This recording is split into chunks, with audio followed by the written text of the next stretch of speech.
ಖಾರ ಪೊಂಗಲ್ ಯಾವ ರೀತಿ ಮಾಡೋದು ಅಂತಂದ್ಬಿಟ್ಟು ತೋರಿಸ್ಕೊಡ್ತಾ ಇದ್ದೀನಿ.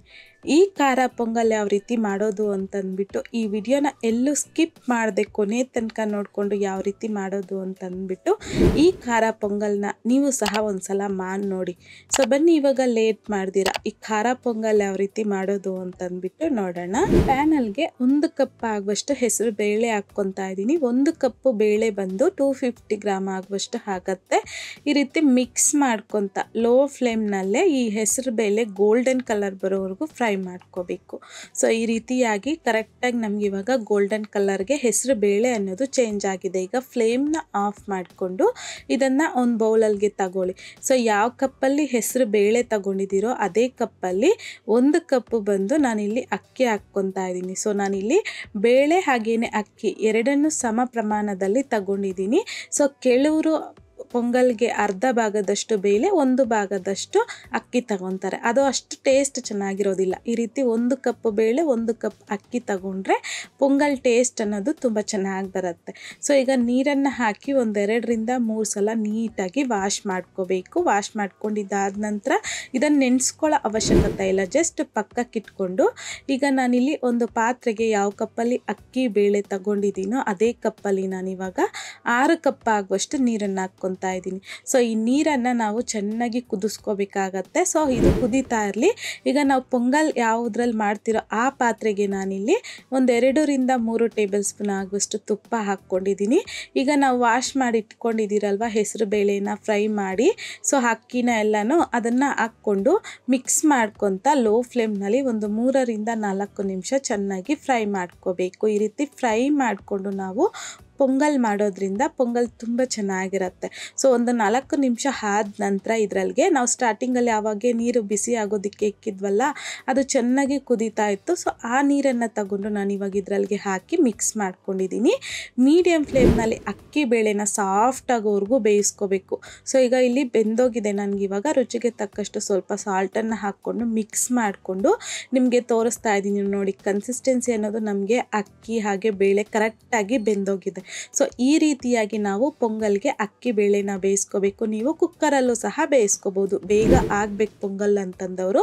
ಸೊ ಈ ರೀತಿ ಲೋ ಫ್ಲೇಮ್ನಲ್ಲಿ ಹಾಗೆ ಇರಲಿ ಪಕ್ಕದಲ್ಲಿ. ಈಗ ಪ್ಯಾನಲ್ಗೆ ಒಂದು ಅರ್ಧ ಕಪ್ ಆಗುವಷ್ಟು ತುಪ್ಪ, 1 ಟೇಬಲ್ ಸ್ಪೂನ್ ಆಗುವಷ್ಟು ಕರಿಮೆಣಸು, 2 ಟೇಬಲ್ ಸ್ಪೂನ್ ಆಗುವಷ್ಟು ಸಣ್ಣದಾಗಿ ಕಟ್ ಮಾಡ್ಕೊಂಡಿರ್ತಕ್ಕಂಥ ಶುಂಠಿ, ಒಂದು ಅರ್ಧ ಟೇಬಲ್ ಸ್ಪೂನ್ ಆಗುವಷ್ಟು ಜೀರಿಗೆನ ಸಹ ಹಾಕ್ಕೊಂಡು ಲೋ ಫ್ಲೇಮ್ನಲ್ಲಿ ಚೆನ್ನಾಗಿ ಫ್ರೈ ಮಾಡ್ಕೊಳ್ಳಿ. ಸೊ ಶುಂಠಿ ಎಲ್ಲ ಸ್ವಲ್ಪ ಹೊತ್ತು ಫ್ರೈ ಮಾಡ್ಕೊಂಡಿದ್ದಾದ ನಂತರ ಒಂದು 5 ರಿಂದ 6 ಹಸಿಮೆಣಸಿನ್ಕಾಯಿನ ಸಣ್ಣದಾಗಿ ಕಟ್ ಮಾಡಿಬಿಟ್ಟು ಹಾಕ್ಕೊಂಡಿದ್ದೀನಿ. 4 ಒಣಮೆಣಸಿನ್ಕಾಯಿನ ಸಹ ಮುರಿದ್ಬಿಟ್ಟು ಹಾಕ್ಕೊಂಡಿದ್ದೀನಿ. ಒಂದು ಅರ್ಧ ಕಪ್ ಆಗುವಷ್ಟು ಗೋಡಂಬಿನ ಸಹ ಹಾಕ್ಕೊಂಡು ಲೋ ಫ್ಲೇಮ್ನಲ್ಲಿ ಗೋಡಂಬಿ ಈ ರೀತಿ ಗೋಲ್ಡನ್ ಕಲರ್ ಬರೋವರೆಗೂ ಫ್ರೈ ಮಾಡ್ಕೊಂಡಿದ್ದಾದ ನಂತರ ಸ್ವಲ್ಪ ಕರಿಬೇವು ಹಾಗೆಯೇ ಒಂದು 1/4 ಟೀ ಸ್ಪೂನ್ ಆಗುವಷ್ಟು ಹಿಂಗುನ ಸಹ ಹಾಕ್ಕೊಂಡು ಲೋ ಫ್ಲೇಮ್ನಲ್ಲಿ ಜಸ್ಟ್ ಈ ರೀತಿ ಮಿಕ್ಸ್ ಮಾಡ್ಕೊತ ಕರಿಬೇವು ಕ್ರಿಸ್ಪಿ ಆದರೆ ಸಾಕು. ಸೊ ಈಗ ಫ್ಲೇಮ್ನ ಆಫ್ ಮಾಡಿಕೊಂಡು ಈ ಒಗ್ಗರಣೆನ ತಗೊಂಡು ನಾವು ಪೊಂಗಲ್ನ ಬೇಯಿಸಿಟ್ಕೊಂಡಿದ್ದೀರಲ್ವ ಅದರಲ್ಲಿಗೆ ಹಾಕ್ಕೊಂಡು ಮಿಕ್ಸ್ ಮಾಡ್ಕೊಳ್ಳೋದಷ್ಟೇ. ಸೊ ಮೇನ್ ಪಾರ್ಟ್ ಬಂದು ಈ ಒಗ್ಗರಣೆಯಲ್ಲೇ ಇರುತ್ತೆ ಈ ಪೊಂಗಲ್ ಟೇಸ್ಟ್ ಅನ್ನೋದು. ಸೊ ತಪ್ಪದೆ ಒಗ್ಗರಣೆ ಇದೇ ಥರನೇ ಹಾಕ್ಕೋಬೇಕು, ಆವಾಗಲೇ ಪೊಂಗಲ್ ಅನ್ನೋದು ತುಂಬ ಚೆನ್ನಾಗಿ ಬರುತ್ತೆ. ಈಗ ಎಲ್ಲ ಮಿಕ್ಸ್ ಮಾಡ್ಕೊಂಡಿದ್ದಾದ ನಂತರ ನೀವು ಖಾರ ಪೊಂಗಲ್ ಕನ್ಸಿಸ್ಟೆನ್ಸಿ ಅನ್ನೋದು ನೋಡ್ತಿರ್ಬೋದು ಎಷ್ಟು ಕರೆಕ್ಟಾಗಿ ಬಂದಿದೆಯೋ ಅಂತಂದ್ಬಿಟ್ಟು. ಸೊ ನಾನಿವತ್ತು ದೇವಸ್ಥಾನದಲ್ಲಿ ಯಾವ ರೀತಿ ಖಾರ ಪೊಂಗಲ್ ಮಾಡ್ತಾರೋ ಅದೇ ರೀತಿನೇ ನಾನಿವತ್ತು ತೋರಿಸ್ಕೊಟ್ಟಿದ್ದೀನಿ. ಪುಳಿಯೋಗರೆ ಯಾವ ರೀತಿ ಮಾಡೋದು ಅಂತಂದ್ಬಿಟ್ಟು ತೋರಿಸ್ಕೊಡ್ತಾ ಇದ್ದೀನಿ. ಈ ಪುಳಿಯೋಗರೆ ಬಂದು ನಾವು ಮನೆಯಲ್ಲಿ ರೆಗ್ಯುಲರ್ ಆಗಿ ಮಾಡುವಂತಹ ಪುಳಿಯೋಗರೆ ಅಲ್ಲ, ಸ್ವಲ್ಪ ಡಿಫ್ರೆಂಟ್ ಆ್ಯಂಡ್ ಈಸಿ ಸ್ಟೆಪ್ಸ್ನೊಂದಿಗೆ ಈ ಪುಳಿಯೋಗರೆನ ತೋರಿಸ್ಕೊಡ್ತಾ ಇದ್ದೀನಿ. ತುಂಬ ರುಚಿಯಾಗಿರುತ್ತೆ. ಸೊ ನಾವಿಲ್ಲಿ ಯಾವುದೇ ಹಬ್ಬಕ್ಕಾಗಿರಲಿ ದೇವ್ರಿಗೆ ಪ್ರಸಾದವಾಗಿ ಮೈನ್ ನಾವಿಲ್ಲಿ ಪುಳಿಯೋಗರೆ ಅನ್ನೋದು ಮಾಡ್ಕೊತಾ ಇರ್ತೀರಲ್ವ. ಸೊ ಹಾಗಾಗಿ ಆ ರೀತಿಯಾಗಿ ಪುಳಿಯೋಗರೆ ಅಲ್ದಿರ ಈ ವಿಧಾನದಲ್ಲಿ ಒಂದ್ಸಲ ಪುಳಿಯೋಗರೆನ ಮಾಡಿ ನೋಡಿ, ತುಂಬ ರುಚಿಯಾಗಿರುತ್ತೆ. ಜೊತೆಗೆ ಮಾಡೋದು ಅಷ್ಟೇ ತುಂಬ ಸುಲಭ. ಸೊ ಬನ್ನಿ ಇವಾಗ ಲೇಟ್ ಮಾಡ್ದಿರಾ ಈ ಪುಳಿಯೋಗರೆ ಯಾವ ರೀತಿ ಮಾಡೋದು ಅಂತಂದ್ಬಿಟ್ಟು ನೋಡೋಣ. ಪುಳಿಯೋಗರೆ ಮಾಡೋದಕ್ಕೆ ಮೊದಲು ರೈಸನ್ನು ರೆಡಿ ಮಾಡಿ ಇಟ್ಕೋಬೇಕು. ಸೊ ಹಾಗಾಗಿ ನಾನಿಲ್ಲಿ ಕುಕ್ಕರಲ್ಲಿಗೆ 1 ಗ್ಲಾಸ್ ಅಂದರೆ 250 ಗ್ರಾಮ್ ಆಗುವಷ್ಟು ಅಕ್ಕಿ ಹಾಕ್ಕೊತಾ ಇದ್ದೀನಿ. ಈಗ ಈ ಅಕ್ಕಿ ಮುಳುಗೋಷ್ಟು ನೀರನ್ನು ಸೇರಿಸ್ಕೊಂಡು 1-2 ರಿಂದ 3 ಸಲ ನೀಟಾಗಿ ವಾಶ್ ಮಾಡ್ಕೋಬೇಕು. ಸೊ ಈ ರೀತಿಯಾಗಿ ವಾಶ್ ಮಾಡ್ಕೊಂಡಿದ್ದಾದಮೇಲೆ ಯಾವ ಗ್ಲಾಸಲ್ಲಿ ನಾನಿಲ್ಲಿ ಅಕ್ಕಿ ತಗೊಂಡಿದ್ದೀನೋ ಸೊ ಅದೇ ಗ್ಲಾಸಲ್ಲಿ 1 ಗ್ಲಾಸ್ ಅಕ್ಕಿಗೆ ಬಂದು ನಾನಿಲ್ಲಿ 2 ಗ್ಲಾಸ್ ಆಗುವಷ್ಟು ನೀರನ್ನು ಹಾಕ್ಕೊತಾ ಇದ್ದೀನಿ. ಹಾಗೆಯೇ ರುಚಿಗೆ ತಕ್ಕಷ್ಟು ಸಾಲ್ಟು, ಒಂದು 1/4 ಟೀ ಸ್ಪೂನ್ ಆಗುವಷ್ಟು ಅರಿಶಿನ, 1 ಟೀ ಸ್ಪೂನ್ ಆಗುವಷ್ಟು ಎಣ್ಣೆ ಸಹ ಹಾಕ್ಕೊಂಡು ಚೆನ್ನಾಗಿ ಮಿಕ್ಸ್ ಮಾಡ್ಕೋಬೇಕು. ಎಣ್ಣೆ ಹಾಕೋದ್ರಿಂದ ನಮಗಿಲ್ಲಿ ರೈಸ್ ಅನ್ನೋದು ಒಂದಕ್ಕೊಂದು ಅಂಟ್ಕೊಳ್ಳೋದಿಲ್ಲ. ಸೊ ಈಗ ಕುಕ್ಕರ್ ಲಿಡ್ನ ಕ್ಲೋಸ್ ಮಾಡಿಕೊಂಡು ಐ ಫ್ಲೇಮ್ನಲ್ಲಿ 2 ವಿಷಲ್ ಬರೋದಕ್ಕೆ ಬಿಡಿ. 2 ವಿಷಲ್ ಬಂದಾದಮೇಲೆ ಪೂರ್ತಿಯಾಗಿ ತಣ್ಣಗಾಗಿದ್ದಾದಮೇಲೆ ಕುಕ್ಕರ್ ಲಿಡ್ನ ಓಪನ್ ಮಾಡ್ಕೊತಾ ಇದ್ದೀನಿ. ಸೊ ಓಪನ್ ಮಾಡ್ಕೊಂಡಿದ್ದಾದಮೇಲೆ ಈ ರೈಸನ್ನು ಮಿಕ್ಸ್ ಮಾಡ್ಕೋಬಾರ್ದು. ಸೊ ಹಾಗೇನೆ ಈ ರೀತಿ ಅಗಲವಾಗಿರುವಂಥ ಒಂದು ತಟ್ಟೆಗಾಗಿರ್ಬೋದು, ಇಲ್ಲಾಂತಂದರೆ ಬೌಲ್ಗಾಗಿರ್ಬೋದು ಹಾಕ್ಕೊಂಡು ಜಸ್ಟ್ ಈ ರೀತಿಯಾಗಿ ಲೈಟಾಗಿ ಮಿಕ್ಸ್ ಮಾಡಿಕೊಂಡು ಈ ರೈಸನ್ನು ಪೂರ್ತಿಯಾಗಿ ತಣ್ಣಗಾಗೋದಕ್ಕೆ ಬಿಡಬೇಕು. ಸೊ ಈ ರೀತಿಯಾಗಿ ಮಾಡೋದ್ರಿಂದ ನಮಗಿಲ್ಲಿ ಪುಳಿಯೋಗರೆ ಅನ್ನೋದು ಉದ್ರುದ್ರಾಗಿ ತುಂಬ ಚೆನ್ನಾಗಿ ಬರುತ್ತೆ. ಸೊ ಈ ರೀತಿ ರೈಸನ್ನು ರೆಡಿ ಮಾಡ್ಕೊಂಡಿದ್ದಾದಮೇಲೆ ಈ ಪುಳಿಯೋಗರೆಗೆ ಒಂದು ಸ್ಪೆಷಲ್ ಮಸಾಲೆ ಪುಡಿನ ರೆಡಿ ಮಾಡ್ಕೋಬೇಕು. ಹಾಗಾಗಿ ನಾನಿಲ್ಲಿ ಪ್ಯಾನಲ್ಗೆ 1 ಟೀ ಸ್ಪೂನ್ ಆಗುವಷ್ಟು ಕಡಲೆಬೇಳೆ, 1 ಟೀ ಸ್ಪೂನ್ ಉದ್ದಿನಬೇಳೆ, ಒಂದು ಅರ್ಧ ಟೀ ಸ್ಪೂನ್ ಆಗುವಷ್ಟು ಕರಿಮೆಣಸನ್ನು ಹಾಕ್ಕೊಂಡು ಲೋ ಫ್ಲೇಮ್ನಲ್ಲಿ ಮಿಕ್ಸ್ ಮಾಡ್ಕೊತ ಚೆನ್ನಾಗಿ ರೋಸ್ಟ್ ಮಾಡ್ಕೋಬೇಕು. ಸ್ವಲ್ಪ ಲೈಟ್ ಗೋಲ್ಡನ್ ಕಲರ್ ಬಂದಾದಮೇಲೆ 1 ಟೀ ಸ್ಪೂನ್ ಆಗುವಷ್ಟು ಧನಿಯಾ ಕಾಳು, ಒಂದು 1/4 ಟೀ ಸ್ಪೂನ್ ಆಗುವಷ್ಟು ಮೆಂತ್ಯ, ಒಂದು ಅರ್ಧ ಟೀ ಸ್ಪೂನ್ ಆಗುವಷ್ಟು ಜೀರಿಗೆ, ಅರ್ಧ ಟೀ ಸ್ಪೂನ್ ಸಾಸಿವೆ ಹಾಕ್ಕೊತಾ ಇದ್ದೀನಿ. ಹಾಗೆ 2 ರಿಂದ 3 ಬ್ಯಾಡ್ಗೆ ಒಣಮೆಣಸಿನ್ಕಾಯಿನ ಮುರಿದ್ಬಿಟ್ಟು ಹಾಕ್ಕೊಂಡು ಈ ರೀತಿಯಾಗಿ ಮಿಕ್ಸ್ ಮಾಡ್ಕೊತ ಲೋ ಫ್ಲೇಮ್ನಲ್ಲೇ ಡ್ರೈ ರೋಸ್ಟ್ ಮಾಡ್ಕೋಬೇಕು. ಸೊ ನೋಡಿ ಈ ರೀತಿಯಾಗಿ ಎಲ್ಲ ಗೋಲ್ಡನ್ ಕಲರ್ ಬಂದಾದಮೇಲೆ 1 ಟೀ ಸ್ಪೂನ್ ಆಗುವಷ್ಟು ಎಲ್ಲನ್ನ ಸಹ ಹಾಕ್ಕೊಂಡು ಮಿಕ್ಸ್ ಮಾಡ್ಕೊತ ಲೋ ಫ್ಲೇಮ್ನಲ್ಲಿ ಜಸ್ಟ್ ರೋಸ್ಟ್ ಮಾಡಿಕೊಂಡ್ರೆ ಸಾಕು. ಎಲ್ಲೂ ಈ ರೀತಿ ಸ್ವಲ್ಪ ಲೈಟ್ ಗೋಲ್ಡನ್ ಕಲರ್ ಬಂದಾದಮೇಲೆ ಫ್ಲೇಮ್ನ ಆಫ್ ಮಾಡ್ಕೋಬೇಕು. ಆಫ್ ಮಾಡ್ಕೊಂಡಿದ್ದಾದಮೇಲೆ ಇದು ಸ್ವಲ್ಪ ತಣ್ಣಗಾಗಿದ್ದಾದಮೇಲೆ ಚಿಕ್ಕ ಮಿಕ್ಸಿ ಜಾರಲ್ಗೆ ತಗೋಬೇಕು. ಸೊ ತಗೊಂಡಿದ್ದಾದಮೇಲೆ ಮಧ್ಯದಲ್ಲಿ ಮಿಕ್ಸ್ ಮಾಡ್ಕೊತ ಸ್ಮೂತಾಗಿ ಇದನ್ನು ಗ್ರೈಂಡ್ ಮಾಡ್ಕೊಂಡು ತಗೋಬೇಕು. ಸೊ ಈಗ ನೋಡಿ ಮಧ್ಯದಲ್ಲಿ ಮಿಕ್ಸ್ ಮಾಡ್ಕೊತ ಇದನ್ನು ಈ ರೀತಿಯಾಗಿ ಸ್ಮೂತಾಗಿ ಗ್ರೈಂಡ್ ಮಾಡಿಕೊಂಡು ನಾನಿಲ್ಲಿ ಬೌಲಲ್ಗೆ ತಗೊತಾ ಇದ್ದೀನಿ. ಸೊ ಈ ಪುಳಿಯೋಗರೆಗೆ ಸ್ಪೆಷಲ್ ಟೇಸ್ಟ್ ಬರಬೇಕಂತಂದರೆ ಸೊ ಖಂಡಿತ ಈ ರೀತಿಯಾಗಿ ಮಸಾಲೆ ಪುಡಿನ ರೆಡಿ ಮಾಡ್ಕೊಂಡು ಪಕ್ಕಕ್ಕೆ ಇಟ್ಕೊಳ್ಳಿ. ಸೊ ಈಗ ನಾನಿಲ್ಲಿ ಪ್ಯಾನಲ್ಗೆ ಒಂದು 30 ಗ್ರಾಮ್ ಆಗುವಷ್ಟು ಹುಣಸೆಹಣ್ಣು ಹಾಕ್ಕೊತಾ ಇದ್ದೀನಿ. ಹಾಕ್ಕೊಂಡಿದ್ದಾದಮೇಲೆ ಒಂದು 3/4 ಕಪ್ ಆಗುವಷ್ಟು ನೀರನ್ನು ಹಾಕ್ಕೊತಾ ಇದ್ದೀನಿ. ಹಾಕ್ಕೊಂಡಿದ್ದಾದಮೇಲೆ ಮೀಡಿಯಂ ಫ್ಲೇಮ್ನಲ್ಲಿ 1-2 ನಿಮಿಷ ಚೆನ್ನಾಗಿ ಈ ರೀತಿಯಾಗಿ ಕುದಿಸ್ಕೋಬೇಕು. ಸೊ ಈ ರೀತಿ ಮಾಡೋದ್ರಿಂದ ನಮಗಿಲ್ಲಿ ಹುಣಸೆಹಣ್ಣನ್ನು ತುಂಬ ಹೊತ್ತು ನೆನೆಸೋ ಅವಶ್ಯಕತೆ ಇಲ್ಲ. ಜಸ್ಟ್ 1-2 ನಿಮಿಷದಲ್ಲೇ ನಮಗಿಲ್ಲಿ ಹುಣಸೆಹಣ್ಣು ಗೊಜ್ಜು ರೆಡಿ ಆಗಿಬಿಡುತ್ತೆ. ಸೊ ಸ್ವಲ್ಪ ತಣ್ಣಗಾಗಿದ್ದಾದಮೇಲೆ ಮಿಕ್ಸಿ ಜಾರಲ್ಗೆ ತಗೊಂಡು ಈ ರೀತಿಯಾಗಿ ಇದನ್ನು ಸ್ಮೂತಾಗಿ ಪೇಸ್ಟ್ ಮಾಡ್ಕೊಂಡು ತಗೋಬೇಕು. ಸೊ ನೋಡಿ ಈ ರೀತಿ ಮಾಡೋದ್ರಿಂದ ಹುಣಸೆಹಣ್ಣು ತುಂಬ ಹೊತ್ತು ಸಹ ನೆನೆಸೋ ಅವಶ್ಯಕತೆ ಇಲ್ಲ. ಈಗ ಪಕ್ಕಕ್ಕೆ ಇಟ್ಕೊಂಡು ಪ್ಯಾನಲ್ಗೆ 3 ಟೇಬಲ್ ಸ್ಪೂನ್ ಆಗುವಷ್ಟು ಎಣ್ಣೆ ಹಾಕ್ಕೊತಾ ಇದ್ದೀನಿ. ಎಣ್ಣೆ ಬಿಸಿ ಆಗಿದ್ದಾದಮೇಲೆ 3 ಟೇಬಲ್ ಸ್ಪೂನ್ ಆಗುವಷ್ಟು ಕಡಲೆ ಬೀಜ ಹಾಕ್ಕೊತಾ ಇದ್ದೀನಿ. ಈ ರೀತಿ ಮಿಕ್ಸ್ ಮಾಡ್ಕೊತ ಲೋ ಫ್ಲೇಮ್ನಲ್ಲಿ ಕಡಲೆ ಬೀಜನ 1-2 ನಿಮಿಷ ಫ್ರೈ ಮಾಡ್ಕೋಬೇಕು. ಸೊ ಮೊದಲಿಗೆ ಕಡಲೆ ಬೀಜನ ಈ ರೀತಿ ಸ್ವಲ್ಪ ಫ್ರೈ ಮಾಡ್ಕೊಂಡಿದ್ದಾದಮೇಲೆ 1 ಟೇಬಲ್ ಸ್ಪೂನ್ ಆಗುವಷ್ಟು ಕಡಲೆಬೇಳೆ, 1 ಟೇಬಲ್ ಸ್ಪೂನ್ ಆಗುವಷ್ಟು ಉದ್ದಿನಬೇಳೆ, 1 ಟೀ ಸ್ಪೂನ್ ಆಗುವಷ್ಟು ಸಾಸಿವೆ ಹಾಕ್ಕೊಂಡು ಈ ರೀತಿಯಾಗಿ ಮಿಕ್ಸ್ ಮಾಡ್ಕೊತ ಲೋ ಫ್ಲೇಮ್ನಲ್ಲಿ ಕಡಲೆಬೇಳೆ ಸ್ವಲ್ಪ ಲೈಟ್ ಗೋಲ್ಡನ್ ಕಲರ್ ಬರೋವರೆಗೂ ಫ್ರೈ ಮಾಡ್ಕೋಬೇಕು. ಫ್ರೈ ಮಾಡ್ಕೊಂಡಿದ್ದಾದಮೇಲೆ 1 ಟೇಬಲ್ ಸ್ಪೂನ್ ಆಗುವಷ್ಟು ಗೋಡಂಬಿ, 2 ಒಣಮೆಣಸಿನ್ಕಾಯಿ, 1 ಟೀ ಸ್ಪೂನ್ ಆಗುವಷ್ಟು ಸಣ್ಣದಾಗಿ ತುರ್ಕೊಂಡಿರುವಂಥ ಶುಂಠಿ, ಕರಿಬೇವನ್ನು ಸಹ ಹಾಕ್ಕೊಂಡು ಲೋ ಫ್ಲೇಮ್ನಲ್ಲಿ ಈ ರೀತಿ ಮಿಕ್ಸ್ ಮಾಡ್ಕೊತ ಫ್ರೈ ಮಾಡ್ಕೊಳ್ಳಿ. ಫ್ರೈ ಮಾಡ್ಕೊಂಡಿದ್ದಾದಮೇಲೆ ಒಂದು 4 ರಿಂದ 5 ಹಸಿಮೆಣಸಿನ್ಕಾಯಿನ ಅರ್ಧಕ್ಕೆ ಕಟ್ ಮಾಡಿಬಿಟ್ಟು ಹಾಕ್ಕೊತಾ ಇದ್ದೀನಿ. ಸ್ವಲ್ಪ ಹಿಂಗುನ ಸಹ ಹಾಕ್ಕೊಂಡು ಲೋ ಫ್ಲೇಮ್ನಲ್ಲಿ ಫ್ರೈ ಮಾಡ್ಕೋಬೇಕು. ಸೊ ನೋಡಿ ಈ ರೀತಿಯಾಗಿ ಎಲ್ಲ ಗೋಲ್ಡನ್ ಕಲರ್ ಬಂದಾದಮೇಲೆ ಈಗ ಇದರಲ್ಲಿಗೆ ನಾವು ಹುಣಸೆಹಣ್ಣನ್ನು ಪೇಸ್ಟ್ ಮಾಡಿ ಇಟ್ಕೊಂಡಿದ್ರಲ್ವ, ಸೊ ಆ ಪೇಸ್ಟ್ ಹಾಕ್ಕೊತಾ ಇದ್ದೀನಿ. ರುಚಿಗೆ ತಕ್ಕಷ್ಟು ಸಾಲ್ಟು, ಹಾಗೆಯೇ 1 ಟೀ ಸ್ಪೂನ್ ಆಗುವಷ್ಟು ಬೆಲ್ಲ, ಒಂದು 1/4 ಟೀ ಸ್ಪೂನ್ ಆಗುವಷ್ಟು ಅರಿಶಿನ ಸಹ ಹಾಕ್ಕೊಂಡು ಲೋ ಫ್ಲೇಮ್ನಲ್ಲಿ ಈ ರೀತಿಯಾಗಿ ಮಿಕ್ಸ್ ಮಾಡ್ಕೊತ ಫ್ರೈ ಮಾಡಿಕೊಂಡ್ರೆ ಸಾಕು. ತುಂಬ ಹೊತ್ತು ಹಿಡಿಯೋದಿಲ್ಲ. ಆಲ್ರೆಡಿ ನಾವಿಲ್ಲಿ ಹುಣಸೆಹಣ್ಣನ್ನು ಚೆನ್ನಾಗಿ ಕುದಿಸ್ಕೊಂಡು ಗ್ರೈಂಡ್ ಮಾಡ್ಕೊಂಡಿರೋದ್ರಿಂದ ತುಂಬ ಹೊತ್ತು ಹಿಡಿಯೋದಿಲ್ಲ. ನೋಡಿ ಈ ರೀತಿಯಾಗಿ ಎಣ್ಣೆ ಸಪ್ರೇಟ್ ಆಗೋವರೆಗೂ ಲೋ ಫ್ಲೇಮ್ನಲ್ಲಿ ಫ್ರೈ ಮಾಡ್ಕೊಂಡಿದ್ದಾದಮೇಲೆ ಫ್ಲೇಮ್ನ ಆಫ್ ಮಾಡ್ಕೊಂಬಿಡಿ. ಅಷ್ಟೇ ನಮಗಿಲ್ಲಿ ಪುಳಿಯೋಗರೆ ಗೊಜ್ಜು ಅನ್ನೋದು ರೆಡಿ ಆಗಿಬಿಡುತ್ತೆ. ಸೊ ಈ ಪುಳಿಯೋಗರೆ ಗೊಜ್ಜನ್ನು ನಾವು ಇಲ್ಲಿ ರೈಸನ್ನು ರೆಡಿ ಮಾಡಿ ಬೌಲ್ಗೆ ತಗೊಂಡಿದ್ದೀರಲ್ವ, ಸೊ ಆ ರೈಸ್ ಜೊತೆಗೆ ಹಾಕ್ಕೊತಾ ಇದ್ದೀನಿ. ಜೊತೆಗೆ ಸಣ್ಣದಾಗಿ ಕಟ್ ಮಾಡ್ಕೊಂಡಿರುವಂಥ ಕೊತ್ತಂಬರಿನ ಸ್ವಲ್ಪ ಹಾಕ್ಕೊಂಡು ಈ ರೀತಿಯಾಗಿ ಕೈಯಲ್ಲಿನೇ ಎಲ್ಲ ಚೆನ್ನಾಗಿ ಮಿಕ್ಸ್ ಮಾಡ್ಕೊಳ್ಳಿ. ಸೊ ಈ ರೀತಿ ಮಿಕ್ಸ್ ಮಾಡ್ಕೊಂಡಿದ್ದಾದ್ಮೇಲೆ ನೀವು ಈ ಪುಳಿಯೋಗರೆನ ಈ ರೀತಿ ಪ್ಲೈನ್ ಆಗಿ ಸರ್ವ್ ಮಾಡ್ಕೋಬಹುದು. ಪ್ರಸಾದಕ್ಕಾಗಿ ಇರಲಿ, ಇಲ್ಲಾಂತಂದರೆ ನಿಮಗೂ ಸಹ, ಇಲ್ಲ ನಮಗೆ ಸ್ವಲ್ಪ ಡಿಫ್ರೆಂಟ್ ಟೇಸ್ಟ್ ಒಂದಿಗೆ ಇನ್ನೂ ಚೆನ್ನಾಗಿರಬೇಕು ಅಂತಂದರೆ ಈ ರೀತಿಯಾಗಿ ಮಸಾಲೆ ಪುಡಿ ರೆಡಿ ಮಾಡ್ಕೊಂಡಿದ್ರಲ್ವಾ, ಸೊ ಈ ಮಸಾಲೆ ಪುಡಿನ ಹಾಕ್ಕೊಂಡು ಮತ್ತೊಂದು ಸಲ ಎಲ್ಲ ಚೆನ್ನಾಗಿ ಮಿಕ್ಸ್ ಮಾಡಿಕೊಂಡ್ರೆ ನಮಗಿಲ್ಲಿ ತುಂಬಾ ರುಚಿಯಾಗಿರುವಂಥದ್ದು ದೇವರಿಗೆ ಪ್ರಸಾದವಾಗಿ ತುಂಬಾ ರುಚಿಯಾದ ಪುಳಿಯೋಗರೆ ಅನ್ನೋದು ರೆಡಿಯಾಗೋಗುತ್ತೆ. ಸೊ ಖಂಡಿತ ತಪ್ಪದಿರ ಈ ಸಲ ಬರುವಂತಹ ಯಾವುದೇ ಹಬ್ಬಕ್ಕಾಗಿರಲಿ ಈ ವಿಧಾನದಲ್ಲಿ ಪುಳಿಯೋಗರೆನ ಮಾಡಿ ನೋಡಿ. ಸಿಹಿ ಪೊಂಗಲ್ ಯಾವ ರೀತಿ ಮಾಡೋದು ಅಂತಂದ್ಬಿಟ್ಟು ತೋರಿಸ್ಕೊಡ್ತಾ ಇದ್ದೀನಿ. ಈ ವಿಧಾನದಲ್ಲಿ ಸಿಹಿ ಪೊಂಗಲ್ನ ಒಂದ್ಸಲ ಮಾಡಿ ನೋಡಿ, ತುಂಬ ಅಂದರೆ ತುಂಬಾ ರುಚಿಯಾಗಿರುತ್ತೆ. ದೇವರಿಗೆ ನೈವೇದ್ಯಕ್ಕೆ ಸಿಹಿ ಪೊಂಗಲ್ ಮಾಡಬೇಕಂತಂದ್ರೂ ಸಹ, ಇಲ್ಲಂತಂದರೆ ನಿಮ್ಗೆ ಏನಾದರೂ ಸ್ವೀಟ್ ತಿನ್ನಬೇಕು ಅಂತ ಅನ್ನಿಸ್ದಾಗ ಈ ವಿಧಾನದಲ್ಲಿ ಸಿಹಿ ಪೊಂಗಲ್ನ ಸಹ ಒಂದ್ಸಲ ಟ್ರೈ ಮಾಡಿ ನೋಡಿ, ತುಂಬಾ ರುಚಿಯಾಗಿ ಬರುತ್ತೆ. ಸೊ ಹಾಗಾಗಿ ಬನ್ನಿ ಇವಾಗ ಲೇಟ್ ಮಾಡ್ದಿರ ರುಚಿಯಾಗಿರುವಂತಹ ಸಾಂಪ್ರದಾಯಿಕವಾಗಿ ಸಂಕ್ರಾಂತಿ ಹಬ್ಬದ ಸ್ಪೆಷಲ್ ಈ ಸಿಹಿ ಪೊಂಗಲ್ ಯಾವ ರೀತಿ ಮಾಡೋದು ಅಂತಂದ್ಬಿಟ್ಟು ನೋಡೋಣ. ಚಿಕ್ಕ ಬೌಲಲ್ಗೆ 1 ಟೇಬಲ್ ಸ್ಪೂನ್ ಆಗುವಷ್ಟು ಕಡಲೆಬೇಳೆ ಹಾಕ್ಕೊತಾ ಇದ್ದೀನಿ. ಈಗ ಕಡಲೆಬೇಳೆ ಮುಳುಗೋಷ್ಟು ನೀರನ್ನು ಹಾಕಿ ಒಂದೆರಡು ಸಲ ನೀಟಾಗಿ ಬೇಳೆನ ವಾಶ್ ಮಾಡಿಕೊಂಡು ಈ ಬೇಳೆ ಮುಳುಗೋಷ್ಟು ನೀರನ್ನು ಸೇರಿಸ್ಕೊಂಡು ಈ ಬೇಳೆನ ಒಂದು 30ರಿಂದ 40 ನಿಮಿಷ ನೆನೆಸ್ಕೋಬೇಕು. ಈಗ ಈ ಬೌಲನ್ನು ಪಕ್ಕಕ್ಕೆ ಇಟ್ಕೊಂಡು ಮತ್ತೊಂದು ಬೌಲಲ್ಗೆ 1 ಕಪ್ ಆಗುವಷ್ಟು ಅಕ್ಕಿ ಹಾಕ್ಕೊತಾ ಇದ್ದೀನಿ. ಯಾವ ಕಪ್ಪಲ್ಲಿ ಅಕ್ಕಿ ತಗೊಂಡಿದ್ದೀನೋ ಅದೇ ಕಪ್ಪಲ್ಲಿ 1 ಕಪ್ ಅಕ್ಕಿಗೆ ಬಂದು ನಾನಿಲ್ಲಿ ಅರ್ಧ ಕಪ್ ಆಗುವಷ್ಟು ಹೆಸರು ಬೇಳೆನೂ ಸಹ ಹಾಕ್ಕೊತಾ ಇದ್ದೀನಿ. ಈಗ ಈ ಅಕ್ಕಿ ಬೇಳೆ ಮುಳುಗೋಷ್ಟು ನೀರನ್ನು ಸೇರಿಸ್ಕೊಂಡು ಈ ಅಕ್ಕಿ ಬೇಳೆನ ಒಂದು 3ರಿಂದ 4 ಸಲ ಆದರೂ ನೀಟಾಗಿ ವಾಶ್ ಮಾಡ್ಕೋಬೇಕು. ಅಕ್ಕಿ ಬೇಳೆ ವಾಶ್ ಮಾಡ್ಕೊಂಡಿದ್ದಾದಮೇಲೆ ಅಕ್ಕಿ ಬೇಳೆ ಮುಳುಗೋಷ್ಟು ನೀರನ್ನು ಸೇರಿಸ್ಕೊಂಡು ಇದನ್ನು ಅಷ್ಟೇ ಒಂದು 20 ನಿಮಿಷ ನೆನೆಸ್ಕೋಬೇಕು. ಅಷ್ಟರಲ್ಲಿ ಚಿಕ್ಕ ಮಿಕ್ಸಿ ಜಾರಲ್ಗೆ ಸ್ವಲ್ಪ ಆಗುವಷ್ಟು ಜಾಜಿಕಾಯಿನ ಈ ರೀತಿ ಸ್ವಲ್ಪ ಕುಟ್ಟಿ ತಗೊಂಡಿದ್ದೀನಿ. ಇಷ್ಟಾದರೆ ಸಾಕು, ಜಾಸ್ತಿನೂ ಸಹ ಹಾಕ್ಕೋಬಾರ್ದು. ಸ್ವಲ್ಪ ಆಗುವಷ್ಟು ಜಾವಿತ್ರಿ, ಹಾಗೆಯೇ ಒಂದು 5ರಿಂದ 6 ಏಲಕ್ಕಿ ಹಾಕ್ಕೊತಾ ಇದ್ದೀನಿ.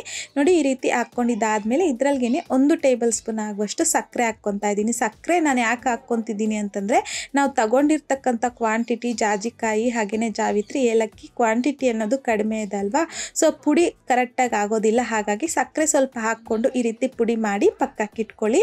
ಈಗ ನಾವು ಯಾವುದರಲ್ಲಿ ನಾವು ಸಿಹಿ ಪೊಂಗಲ್ ಮಾಡ್ಕೊತಿರೋ ಆ ಪಾತ್ರೆಗೆ ನಾನಿಲ್ಲಿ 2 ಕಪ್ ಆಗುವಷ್ಟು ಹಾಲು ಹಾಕ್ಕೊತಾ ಇದ್ದೀನಿ. ಅಕ್ಕಿ ತಗೊಂಡಿರ್ತಕ್ಕಂಥ ಕಪ್ಪಲ್ಲೇ ನಾನಿಲ್ಲಿ ತಗೊತಾ ಇದ್ದೀನಿ.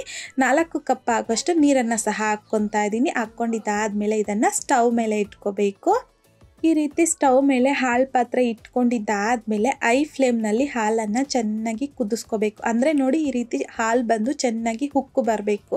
ಹುಕ್ಕು ಬಂದು ಈ ರೀತಿ ಸ್ವಲ್ಪ ಹೊರಗಡೆ ಬಂದಾದಮೇಲೆ ಹಾಲು ಮೀಡಿಯಮ್ ಫ್ಲೇಮ್ಗೆ ಟರ್ನ್ ಮಾಡ್ಕೋಬೇಕು. ಮೀಡಿಯಮ್ ಫ್ಲೇಮ್ಗೆ ಟರ್ನ್ ಮಾಡ್ಕೊಂಡಿದ್ದಾದಮೇಲೆ ಮೊದಲನೇದಾಗಿ ಕಡಲೆಬೇಳೆ ನೆನೆಸ್ಕೊಂಡಿದ್ರಲ್ವ, ಆ ಕಡಲೆಬೇಳೆನ ಬೇಳೆ ಮಾತ್ರ ಹಾಕ್ಕೊತಾ ಇದ್ದೀನಿ. ಹಾಗೆಯೇ ಅಕ್ಕಿ ಹೆಸರು ಬೇಳೆ ಎರಡನ್ನೂ ಸಹ ನಾವು ಒಂದು 20 ನಿಮಿಷ ನೆನೆಸಿಟ್ಕೊಂಡಿದ್ರಲ್ವ, ಅದನ್ನು ಸಹ ಬರೀ ಅಕ್ಕಿ ಬೇಳೆ ಮಾತ್ರ ನೀಟಾಗಿ ತೊಳೆದ್ಬಿಟ್ಟು ಹಾಕ್ಕೊತಾ ಇದ್ದೀನಿ.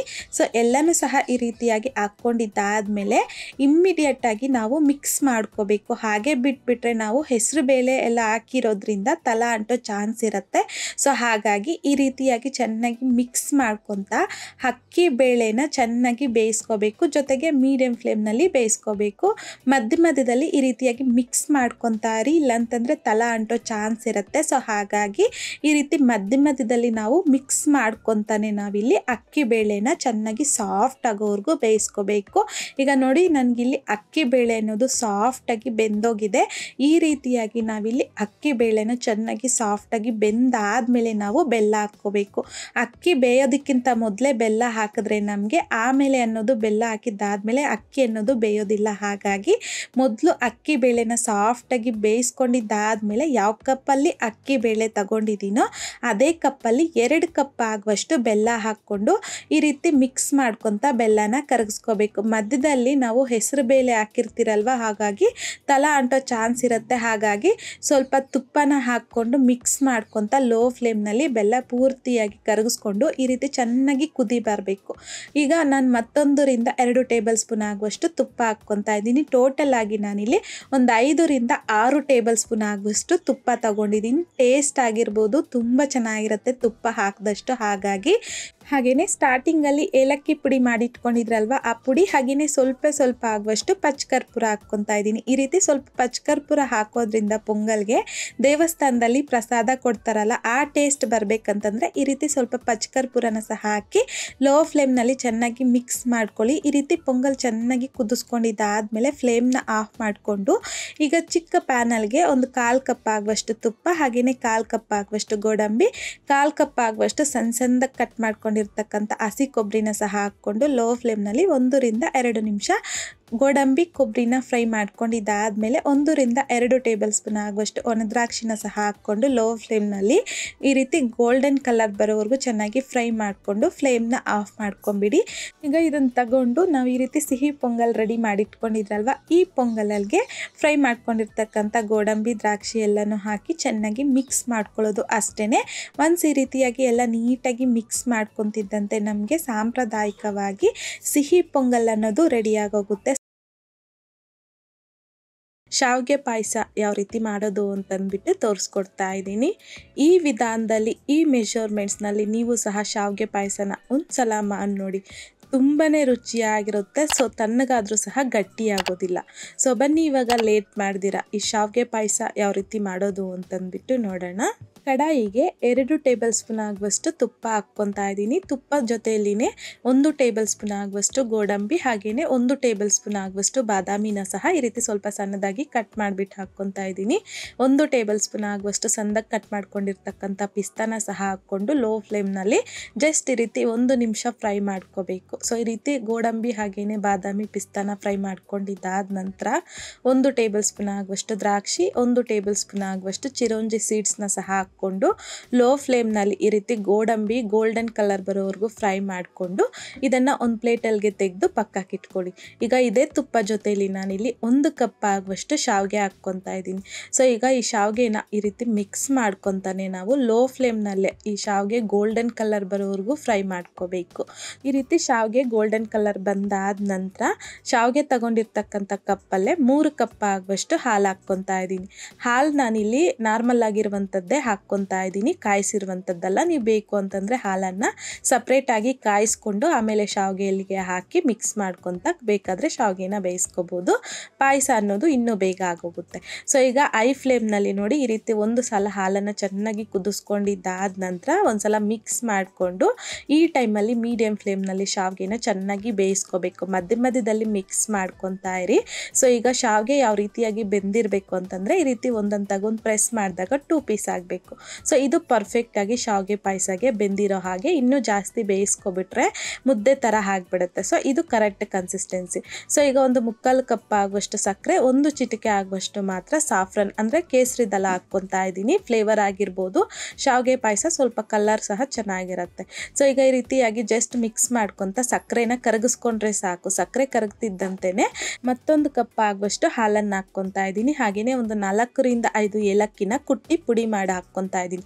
ಈಗ ಮೀಡಿಯಂ ಫ್ಲೇಮ್ನಲ್ಲಿ ಹಾಲನ್ನು ಚೆನ್ನಾಗಿ ಕುದಿಸ್ಕೊಳ್ಳಿ. ಸೊ ಈ ರೀತಿಯಾಗಿ ನಾವು ಕೊನೆಯಲ್ಲಿ ಹಾಲನ್ನು ಹಾಕಿ ಮಿಕ್ಸ್ ಮಾಡಿಕೊಂಡು ಒಂದ್ಸಲ ಕುದಿಸ್ಕೊಳ್ಳೋದ್ರಿಂದ ಸೊ ತಣ್ಣಗಾದರೂ ಸಹ ಪಾಯಸ ಅನ್ನೋದು ಗಟ್ಟಿ ಆಗೋದಿಲ್ಲ. ಈ ಪ್ರಾಸೆಸ್ನಲ್ಲಿ ನೀವೇನಾದರೂ ಶಾವಿಗೆ ಪಾಯಸ ಮಾಡಿದ್ರೆ ಸೊ ಹಾಲನ್ನು ಕುದಿಸ್ಕೊಂಡಿದ್ದಾದ ನಂತರ ಡ್ರೈ ಫ್ರೂಟ್ಸ್ ಫ್ರೈ ಮಾಡಿ ಇಟ್ಕೊಂಡಿದ್ದೀರಲ್ವಾ, ಸೊ ಅದನ್ನು ಹಾಕ್ಕೊಂಡು ಒಂದ್ಸಲ ಮಿಕ್ಸ್ ಮಾಡಿಬಿಟ್ಟು ಫ್ಲೇಮ್ನ ಆಫ್ ಮಾಡ್ಕೊಂಬಿಡಿ ಅಷ್ಟೇ.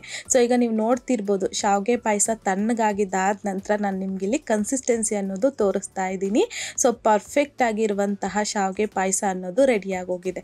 ಸೊ ಈ ಮೆಥಡ್ನಲ್ಲಿ ನೀವು ಸಹ ಶಾವಿಗೆ ಪಾಯಸನ ಮಾಡಿ ನೋಡಿ, ತುಂಬಾ ಚೆನ್ನಾಗಿ ಬರುತ್ತೆ. ಕೇಸರಿ ಬಾತ್ ಯಾವ ರೀತಿ ಮಾಡೋದು ಅಂತಂದ್ಬಿಟ್ಟು ತೋರಿಸ್ಕೊಡ್ತಾ ಇದ್ದೀನಿ. ಈ ಮೆಷರ್ಮೆಂಟ್ಸ್ನಲ್ಲಿ ನೀವು ಸಹ ಮಾಡಿ ನೋಡಿ. ಫಸ್ಟ್ ಟೈಮ್ ಮಾಡಿದ್ರೂ ಸಹ ಪರ್ಫೆಕ್ಟಾಗಿ ಕೇಸರಿ ಬಾತ್ನ ಮಾಡ್ಕೋಬೋದು. ಸೊ ಬನ್ನಿ ಇವಾಗ ಲೇಟ್ ಮಾಡ್ದಿರ ಕೇಸರಿ ಬಾತ್ನ ಯಾವ ರೀತಿ ಮಾಡೋದು ಅಂತಂದ್ಬಿಟ್ಟು ನೋಡೋಣ. ಕಡಾಯಿಗೆ 1/2 ಕಪ್ ಆಗುವಷ್ಟು ತುಪ್ಪ ಹಾಕ್ಕೊತಾ ಇದ್ದೀನಿ. ತುಪ್ಪ ತಗೊಂಡಿರ್ತಕ್ಕಂಥ ಕಪ್ಪಲ್ಲೇ ಒಂದು 1/4 ಕಪ್ ಆಗುವಷ್ಟು ಎಣ್ಣೆನೂ ಸಹ ಹಾಕ್ಕೊತಾ ಇದ್ದೀನಿ. ಈ ರೀತಿ ಸ್ವಲ್ಪ ಎಣ್ಣೆನೂ ಸಹ ಹಾಕೋದ್ರಿಂದ ನಮಗೆ ಕೇಸರಿ ಬಾತ್ ಅನ್ನೋದು ತುಂಬ ಹೊತ್ತು ಸಾಫ್ಟಾಗಿ ಶೈನಿಯಾಗಿ ತುಂಬ ಚೆನ್ನಾಗಿ ಚೆನ್ನಾಗಿರುತ್ತೆ. ಸೊ ಹಾಗಾಗಿ ಈಗ ಈ ಒಂದ್ಸಲ ಮಿಕ್ಸ್ ಮಾಡಿಕೊಂಡು ಒಂದು ಅರ್ಧ ಕಪ್ ಆಗುವಷ್ಟು ತುಪ್ಪ ಹಾಗೆಯೇ ಎಣ್ಣೆ ಮಿಕ್ಸ್ನ ತೆಗೆದು ಪಕ್ಕಕ್ಕೆ ಇಟ್ಕೊತಾ ಇದ್ದೀನಿ. ಈ ತುಪ್ಪ ಎಣ್ಣೆ ಮಿಕ್ಸನ್ನು ಏನು ಮಾಡೋದು ಅಂತಂದ್ಬಿಟ್ಟು ನಾನು ನಿಮಗೆ ಕೊನೆಯಲ್ಲಿ ತೋರಿಸ್ಕೊಡ್ತೀನಿ. ಜಸ್ಟ್ ಇವಾಗ ಇದನ್ನು ಪಕ್ಕಕ್ಕೆ ಇಟ್ಕೊಂಡು ಉಳಿದಿರ್ತಕ್ಕಂಥ ತುಪ್ಪ ಎಣ್ಣೆ ಜೊತೆಯಲ್ಲಿ 1 ಟೇಬಲ್ ಸ್ಪೂನ್ ಆಗುವಷ್ಟು ಗೋಡಂಬಿ, 1 ಟೇಬಲ್ ಸ್ಪೂನ್ ಆಗುವಷ್ಟು ಸಣ್ಣದಾಗಿ ಕಟ್ ಮಾಡ್ಕೊಂಡಿರ್ತಕ್ಕಂಥ ಬಾದಾಮಿನ ಸಹ ಹಾಕ್ಕೊಂಡು ಲೋ ಫ್ಲೇಮ್ನಲ್ಲಿ ಜಸ್ಟ್ ಈ ರೀತಿ 1 ನಿಮಿಷ ಫ್ರೈ ಮಾಡಿಕೊಂಡು ಇದ್ರ ಜೊತೆಲಿನೇ 1 ಟೇಬಲ್ ಸ್ಪೂನ್ ಆಗುವಷ್ಟು ದ್ರಾಕ್ಷಿನ ಸಹ ಹಾಕ್ಕೊಂಡು ಲೋ ಫ್ಲೇಮ್ನಲ್ಲಿ ಬಾದಾಮಿ ಗೋಡಂಬಿ ಎಲ್ಲನೂ ಚೆನ್ನಾಗಿ ಈ ರೀತಿ ಗೋಲ್ಡನ್ ಕಲರ್ ಬರೋವರೆಗೂ ಚೆನ್ನಾಗಿ ಫ್ರೈ ಮಾಡಿಕೊಂಡು ಒಂದು ಬೌಲಲ್ಗೆ ತೆಗೆದು ಪಕ್ಕಕ್ಕೆ ಇಟ್ಕೊಳ್ಳಿ. ಈಗ ಇದೇ ಎಣ್ಣೆ ತುಪ್ಪ ಜೊತೆಯಲ್ಲಿ ನಾನು ಯಾವ ಕಪ್ಪಲ್ಲಿ ತುಪ್ಪ ತಗೊಂಡಿದ್ದೀನೋ ಅದೇ ಕಪ್ಪಲ್ಲಿ 1 ಕಪ್ ಆಗುವಷ್ಟು ರವೆ ಹಾಕ್ಕೊತಾ ಇದ್ದೀನಿ. ಸೊ ಈಗ ರವೆ ಹಾಕ್ಕೊಂಡಿದ್ದಾದ ತಕ್ಷಣ ನಾವು ಈ ರೀತಿ ಮಿಕ್ಸ್ ಮಾಡ್ಕೊತಾ ಲೋ ಫ್ಲೇಮ್ನಲ್ಲೇ ಈ ರವೆ ಗೋಲ್ಡನ್ ಕಲರ್ ಬರೋವರೆಗೂ ಫ್ರೈ ಮಾಡ್ಕೋಬೇಕು. ಕಲರ್ ಅನ್ನೋದು ಚೇಂಜ್ ಆಗೋದು ಗೊತ್ತಾಗುತ್ತೆ ನಮಗೆ. ಈ ರೀತಿ ಸ್ವಲ್ಪ ಗೋಲ್ಡನ್ ಕಲರ್ಗೆ ಚೇಂಜ್ ಆಗುತ್ತೆ. ಸೊ ಈ ರೀತಿಯಾಗಿ ನಾವು ರವೆನ ಚೆನ್ನಾಗಿ ಫ್ರೈ ಮಾಡ್ಕೋಬೇಕಾಗತ್ತೆ. ಸೊ ಈಗ ರವೆ ತಗೊಂಡಿರ್ತಕ್ಕಂಥ ಕಪ್ಪಲ್ಲೇ ಆಲ್ರೆಡಿ ನಾನಿಲ್ಲಿ 3 ಕಪ್ ಆಗುವಷ್ಟು ನೀರನ್ನು ಪಕ್ಕದಲ್ಲಿ ಒಂದು ಪಾತ್ರೆಗೆ ಹಾಕಿ ಚೆನ್ನಾಗಿ ಕುದಿಸ್ಕೊಂಡಿದ್ದೀನಿ. ಈಗ ರವೆ ಫ್ರೈ ಮಾಡ್ಕೊಂಡಿದ್ದಾದ ನಂತರ ಇದರಲ್ಲಿ ಆ ನೀರನ್ನು ಹಾಕಿ ಸ್ವಲ್ಪನೇ ಮಿಕ್ಸ್ ಮಾಡ್ಕೋಬೇಕು. ಎಲ್ಲ ನೀರನ್ನು ಹಾಕಿದ್ದಾದ ನಂತರ ಲೋ ಫ್ಲೇಮ್ನಲ್ಲಿ ಚೆನ್ನಾಗಿ ರವೆನ ಬೇಯಿಸ್ಕೋಬೇಕಾಗತ್ತೆ. ಸೊ ಈಗ ರವೆ ಚೆನ್ನಾಗಿ ಬೆಂದಿದೆ. ಸೊ ಈಗ 1/4 ಕಪ್ ಆಗುವಷ್ಟು ಸಕ್ಕರೆ ಹಾಕ್ಕೊತಾ ಇದ್ದೀನಿ. ಸ್ವೀಟ್ ಅನ್ನೋದು ಕರೆಕ್ಟಾಗಿ ಸರಿ ಹೋಗುತ್ತೆ. ಸೊ ಸ್ವೀಟ್ ಸ್ವಲ್ಪ ಜಾಸ್ತಿ ತಿನ್ನೋರು 1.5 ಕಪ್ ಆಗುವಷ್ಟು ತಗೋಬೋದು. ಇಲ್ಲಾಂತಂದರೆ ಸ್ವೀಟ್ ಸ್ವಲ್ಪ ಕಡಿಮೆ ಬೇಕಂತವರು 1 ಕಪ್ ಆಗುವಷ್ಟು ತಗೋಬೋದು. ಸೊ ನಾನಿಲ್ಲಿ ತಗೊಂಡಿರ್ತಕ್ಕಂಥ 1/4 ಕಪ್ ಅನ್ನೋದು ಕರೆಕ್ಟಾಗಿ ಸ್ವೀಟ್ ಅನ್ನೋದು ಸರಿ ಹೋಯಿತು. ಸೊ ಸಕ್ಕರೆ ಕರಗಿದ್ದಾದ ನಂತರ 1/4 ಟೀ ಸ್ಪೂನ್ ಆಗುವಷ್ಟು ಆರೆಂಜ್ ಫುಡ್ ಕಲರ್ ಹಾಕ್ಕೊತಾ ಇದ್ದೀನಿ. ಇದು ಬಂದು ಆಪ್ಷನಲ್. ನಿಮಗೆ ಫುಡ್ ಕಲರ್ ಬೇಡ ಅಂತಂದವರು ಸೊ ಸಾಫ್ರನ್ ಸಹ ಹಾಕ್ಕೋಬೋದು. ಫ್ಲೇವರ್ ಚೆನ್ನಾಗಿರುತ್ತೆ. ಸೊ ನನ್ನ ಹತ್ರ ಇರಲಿಲ್ಲ, ಹಾಗಾಗಿ ನಾನಿಲ್ಲಿ ಫುಡ್ ಕಲರ್ ಹಾಕ್ಕೊಂಡಿದ್ದೀನಿ. ಹಾಗೆಯೇ ಒಂದು 4ರಿಂದ 5 ಏಲಕ್ಕಿನ ಕುಟ್ಟಿ ಪುಡಿ ಮಾಡಿ ಹಾಕ್ಕೊತಾ ಇದ್ದೀನಿ ಜೊತೆಗೆ. ಸ್ಟಾರ್ಟಿಂಗಲ್ಲಿ ನಾವು ಎಣ್ಣೆ ತುಪ್ಪ ಮಿಕ್ಸ್ನ ತೆಗೆದು ಪಕ್ಕಕ್ಕೆ ಇಟ್ಕೊಂಡಿದ್ದೀರಲ್ವಾ, ಸೊ ಅದನ್ನು ಈ ಟೈಮಲ್ಲಿ ಹಾಕ್ಕೊಂಡು ಒಂದ್ಸಲ ಚೆನ್ನಾಗಿ ಮಿಕ್ಸ್ ಮಾಡ್ಕೊಳ್ಳಿ. ಸೊ ಈ ಮೆಥಡಲ್ಲಿ ನಾವು ಕೇಸರಿ ಬಾತ್ ಮಾಡೋದ್ರಿಂದ ಕೇಸರಿ ಬಾತು ತಣ್ಣಗಾದರೂ ಸಹ ಸಾಫ್ಟಾಗಿ ತುಂಬ ಚೆನ್ನಾಗಿರುತ್ತೆ ತುಂಬ ಹೊತ್ತು. ಸೊ ಈಗ ಡ್ರೈ ಫ್ರೂಟ್ಸ್ನ ಸಹ ಹಾಕ್ಕೊಂಡು ಎಲ್ಲ ನೀಟಾಗಿ ಮಿಕ್ಸ್ ಮಾಡಿಕೊಂಡು ಎಣ್ಣೆ ತುಪ್ಪ ನಾವು ಹಾಕಿರುವಂಥದ್ದನ್ನು ಸೈಡ್ಸಲ್ಲೆಲ್ಲ ಬಿಡ್ತಾ ಬರುತ್ತೆ. ಸೊ ಈ ಟೈಮಲ್ಲಿ ಫ್ಲೇಮ್ನ ಆಫ್ ಮಾಡ್ಕೊಂಡ್ಬಿಟ್ರೆ ತುಂಬಾ ರುಚಿಯಾದಂತಹ ಸಾಫ್ಟಾಗಿರುವಂತಹ ಕೇಸರಿ ಬಾತ್ ಅನ್ನೋದು ರೆಡಿಯಾಗಿ ಹೋಗುತ್ತೆ. ಬೆಣ್ಣೆ ಅಂತ ಮೊಸರನ್ನ ಯಾವ ರೀತಿ ಮಾಡೋದು ಅಂತಂದ್ಬಿಟ್ಟು ತೋರಿಸ್ಕೊಡ್ತಾ ಇದ್ದೀನಿ. ಸೊ ಬನ್ನಿ ಇವಾಗ ಲೇಟ್ ಮಾಡ್ದಿರ ಮೊಸರನ್ನ ಯಾವ ರೀತಿ ಮಾಡೋದು ಅಂತಂದ್ಬಿಟ್ಟು ನೋಡೋಣ. ಕುಕ್ಕರಲ್ಗೆ 1 ಕಪ್ ಆಗುವಷ್ಟು ಅಕ್ಕಿ ಹಾಕ್ಕೊತಾ ಇದ್ದೀನಿ. ನಾನಿಲ್ಲಿ ಚಿಕ್ಕ ಕಪ್ಪಲ್ಲಿ ತಗೊತಾ ಇದ್ದೀನಿ. ಒಂದು 100 ಗ್ರಾಮ್ ಆಗುವಷ್ಟು ಆಗುತ್ತೆ. ಸೊ ನೀವು ನೋಡಿಕೊಂಡು ಕ್ವಾಂಟಿಟಿನ ಡಬಲ್ ಮಾಡ್ಕೋಬೋದು. ಸೊ ಈಗ ನೀರನ್ನು ಹಾಕಿ ಅಕ್ಕಿನ 2ರಿಂದ 3 ಸಲ ನೀಟಾಗಿ ವಾಶ್ ಮಾಡಿಕೊಂಡು ಅಕ್ಕಿ ತಗೊಂಡಿರ್ತಕ್ಕಂಥ ಕಪ್ಪಲ್ಲೇ 2.5 ಕಪ್ ಆಗುವಷ್ಟು ನೀರನ್ನು ಹಾಕ್ಕೊತಾ ಇದ್ದೀನಿ. ಸೊ ನೀರು ಹಾಕಿದಾದ ನಂತರ ಒಂದ್ಸಲ ಮಿಕ್ಸ್ ಮಾಡಿಕೊಂಡು ಕುಕ್ಕರ್ ಲಿಡ್ನ ಕ್ಲೋಸ್ ಮಾಡಿಕೊಂಡು ಮೀಡಿಯಂ ಫ್ಲೇಮ್ನಲ್ಲಿ ಒಂದು 3 ವಿಷಲ್ ಬರೋವರೆಗೂ ಬಿಡಿ. 3 ವಿಷಲ್ ಬಂದಾದ ನಂತರ ಈ ವಿಷಲ್ ಪೂರ್ತಿಯಾಗಿ ತಣ್ಣಗಾಗಲಿಕ್ಕೆ ಬಿಟ್ಟು ಆಮೇಲೆ ನಾನಿಲ್ಲಿ ಕುಕ್ಕರ್ ಲಿಡ್ನ ಓಪನ್ ಮಾಡಿಕೊಂಡು ಸೌಟಲ್ಲಿ ಈ ರೀತಿ ರೈಸ್ನ ಸ್ವಲ್ಪ ಲೈಟಾಗಿ ಸ್ಮ್ಯಾಶ್ ಮಾಡ್ಕೊಳ್ಳಿ. ತುಂಬ ಸ್ಮ್ಯಾಶ್ ಮಾಡ್ಕೋಬಾರ್ದು.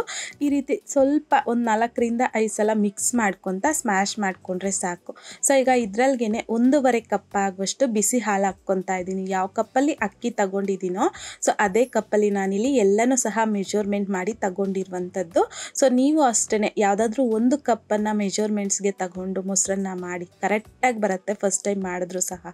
ಸೊ ಹಾಲನ್ನು ಹಾಕಿ ಮಿಕ್ಸ್ ಮಾಡಿದ್ದಾದ ನಂತರ ಕನ್ಸಿಸ್ಟೆನ್ಸಿ ಅನ್ನೋದು ಈ ರೀತಿಯಾಗಿರುತ್ತೆ. ಸೊ ಈಗ ಇದನ್ನು ತಗೊಂಡು ಒಂದು ಬೌಲಲ್ಗೆ ತೆಗೆದು ಪಕ್ಕಕ್ಕೆ ಇಟ್ಕೊಳ್ಳಿ. ಜಸ್ಟ್ ನಾವು ಇವಾಗ ಇದಕ್ಕೆ ಒಗ್ಗರಣೆ ಹಾಕ್ಕೋಬೇಕು ಅಷ್ಟೇ. ಈಗ ಚಿಕ್ಕ ಪ್ಯಾನಲ್ಗೆ 1.5 ಟೇಬಲ್ ಸ್ಪೂನ್ ಆಗುವಷ್ಟು ತುಪ್ಪ, 1 ಟೀ ಸ್ಪೂನ್ ಆಗುವಷ್ಟು ಕಡಲೆಬೇಳೆ, 1 ಟೀ ಸ್ಪೂನ್ ಆಗುವಷ್ಟು ಸಾಸಿವೆ, ಒಂದು ಅರ್ಧ ಟೀ ಸ್ಪೂನ್ ಆಗುವಷ್ಟು ಜೀರಿಗೆ, 1 ಟೀ ಸ್ಪೂನ್ ಆಗುವಷ್ಟು ಕರಿಮೆಣಸನ್ನು ಸಹ ಹಾಕ್ಕೊಂಡು ಲೋ ಫ್ಲೇಮ್ನಲ್ಲಿ ಸ್ವಲ್ಪ ಹೊತ್ತು ಫ್ರೈ ಮಾಡಿಕೊಂಡು 1 ಟೀ ಸ್ಪೂನ್ ಆಗುವಷ್ಟು ಗೋಡಂಬಿ, 1 ಟೀ ಸ್ಪೂನ್ ಆಗುವಷ್ಟು ಸಣ್ಣದಾಗಿ ಕಟ್ ಮಾಡ್ಕೊಂಡಿರ್ತಕ್ಕಂಥ ಶುಂಠಿ, 1 ಟೀ ಸ್ಪೂನ್ ಆಗುವಷ್ಟು ಉದ್ದಿನ ಬೇಳೆನ ಸಹ ಹಾಕ್ಕೊಂಡು ಲೋ ಫ್ಲೇಮ್ನಲ್ಲಿ ಚೆನ್ನಾಗಿ ಫ್ರೈ ಮಾಡ್ಕೋಬೇಕು. ಸೊ ಈ ರೀತಿಯಾಗಿ ಕಡಲೆಬೇಳೆ ಎಲ್ಲನೂ ಸ್ವಲ್ಪ ಲೈಟ್ ಗೋಲ್ಡನ್ ಕಲರ್ ಬಂದಾದ ನಂತರ 2 ಹಸಿಮೆಣಸಿನ್ಕಾಯಿನ ಕಟ್ ಮಾಡಿಬಿಟ್ಟು ಹಾಕ್ಕೊಂಡಿದ್ದೀನಿ. ಒಂದು ಮೆಣಸಿನ್ಕಾಯಿನ ಸಹ ಮುರಿದ್ಬಿಟ್ಟು ಹಾಕ್ಕೊಂಡಿದ್ದೀನಿ. ಹಾಗೆಯೇ ಸ್ವಲ್ಪ ಕರಿಬೇವು ಹಾಗೆಯೇ ಸ್ವಲ್ಪ ದ್ರಾಕ್ಷಿನ ಸಹ ಹಾಕ್ಕೊಂಡು ಚೆನ್ನಾಗಿ ಮಿಕ್ಸ್ ಮಾಡ್ಕೊತ ಕರಿಬೇವು ಕ್ರಿಸ್ಪಿ ಆಗಿದ್ದಾದ ನಂತರ ಸ್ವಲ್ಪ ಹಿಂಗುನ ಸಹ ಹಾಕ್ಕೊಂಡು ಮತ್ತೊಂದು ಸಲ ಮಿಕ್ಸ್ ಮಾಡಿಬಿಟ್ಟು ಫ್ಲೇಮ್ನ ಆಫ್ ಮಾಡ್ಕೊಂಬಿಡಿ. ಸೊ ಈಗ ಒಗ್ಗರಣೆ ಅನ್ನೋದು ರೆಡಿ ಆಗೋಗಿದೆ. ಜಸ್ಟ್ ನಾವಿವಾಗ ಇದನ್ನು ತಗೊಂಡು ಆಲ್ರೆಡಿ ನಾವಿಲ್ಲಿ ರೈಸ್ನ ಬೇಯಿಸಿ ಹಾಲನ್ನು ಹಾಕಿ ಮಿಕ್ಸ್ ಮಾಡಿ ಇಟ್ಟುಕೊಂಡಿದ್ದೀರಲ್ವ, ಇದರಲ್ಲಿಗೆ ಈ ಒಗ್ಗರಣೆ ಹಾಕ್ಕೊತಾ ಇದ್ದೀನಿ. ಜೊತೆಗೆ 2 ಕಪ್ ಆಗುವಷ್ಟು ಮೊಸರು ಹಾಕ್ಕೊತಾ ಇದ್ದೀನಿ. ಮೊದಲನೇದಾಗಿ ಒಂದ್ಸಲ 2 ಕಪ್ ಆಗುವಷ್ಟು ಮೊಸರನ್ನ ಹಾಕಿ ಚೆನ್ನಾಗಿ ಮಿಕ್ಸ್ ಮಾಡ್ಕೊಳ್ಳಿ. ಸೊ ನೀಟಾಗಿ ಎಲ್ಲ ಈ ರೀತಿ ಮಿಕ್ಸ್ ಮಾಡ್ಕೊಂಡಿದ್ದಾದ ನಂತರ ಕನ್ಸಿಸ್ಟೆನ್ಸಿ ಅನ್ನೋದು ಈ ರೀತಿಯಾಗಿರುತ್ತೆ, ಸ್ವಲ್ಪ ಗಟ್ಟಿಯಾಗಿರುತ್ತೆ. ಸೊ ಹಾಗಾಗಿ ನನಗೆ ಇನ್ನೂ ಸ್ವಲ್ಪ ಮೊಸರು ಬೇಕು ಅನ್ನಿಸ್ತು. ಹಾಗಾಗಿ ಮತ್ತೊಂದು ಅರ್ಧದಿಂದ 1 ಕಪ್ ಬೇಕಾದ್ರೂ ಸಹ ನೀವು ಇಲ್ಲಿ ಮೊಸರನ್ನ ಹಾಕ್ಕೋಬೋದು. ಬೇಕಾದರೆ ಟೋಟಲ್ ಆಗಿ 3 ಕಪ್ ಆಗುವಷ್ಟು ಮೊಸರನ್ನ ತಗೊಳ್ಳಿ, ಕರೆಕ್ಟಾಗಿ ಸರಿ ಹೋಗುತ್ತೆ. ಸೊ ಈಗ ದೇವಸ್ಥಾನದಲ್ಲಿ ಕೊಡುವಂತಹ ತುಂಬನೇ ರುಚಿಯಾದ ಬೆಣ್ಣೆ ಅಂತ ಮೊಸರನ್ನ ಅನ್ನೋದು ರೆಡಿಯಾಗೋಗಿದೆ. ದೇವರ ನೈವೇದ್ಯಕ್ಕಾಗಿ ನೀವು ಸಹ ಈ ವಿಧಾನದಲ್ಲಿ ಮೊಸರನ್ನ ಮಾಡಿ ನೋಡಿ. ಮಾಡಿದಾದ ನಂತರ ನಿಮಗೂ ಸಹ ಯಾವ ರೀತಿ ಬಂತು ಅನ್ನೋದನ್ನ ಮರಿದೆ ನನಗೆ ಕಾಮೆಂಟ್ ಬಾಕ್ಸಲ್ಲಿ ಕಮೆಂಟ್ ಮಾಡಿ, ಲೈಕ್ ಮಾಡಿ, ಹಾಗೆಯೇ ನಿಮ್ಮ ಫ್ರೆಂಡ್ಸ್ ಆ್ಯಂಡ್ ಫ್ಯಾಮಿಲಿ ಜೊತೆಗೆ ಶೇರ್ ಮಾಡಿ. ಮತ್ತಷ್ಟು ಈಸಿ ಆ್ಯಂಡ್ ಸಿಂಪಲ್ ಕ್ವಿಕ್ ರೆಸಿಪೀಸ್ಗೋಸ್ಕರ ದಯವಿಟ್ಟು ನೀವಿನ್ನೂ ನಮ್ಮ ಮೇಘಶ್ರೀಸ್ ಕಿಚನ್ ಚಾನಲ್ನ ಸಬ್ಸ್ಕ್ರೈಬ್ ಮಾಡಿಲ್ಲ ಅಂತಂದರೆ ಸಬ್ಸ್ಕ್ರೈಬ್ ಮಾಡಿ.